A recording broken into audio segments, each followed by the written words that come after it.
ہماری زندگی میں سکون بہت ضروری ہوتا ہے۔ اگر یہ سکون نہ ہو تو زندگی نہیں، عذاب لگتی ہے۔ اور یہ سکون ہمارے اندر، ہماری روح میں تب اترتا ہے جب ہم خدا کو یاد کرتے ہیں، جب اس کا ذکر کرتے کرتے آنکھوں میں آنسو آ جاتے ہیں۔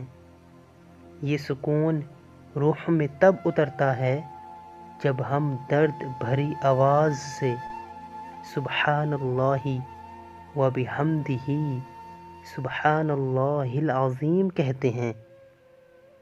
یہ سکون روح میں تب اترتا ہے جب ہماری روح تڑپ کر روتے روتے اللہ اللہ پکارتی ہے۔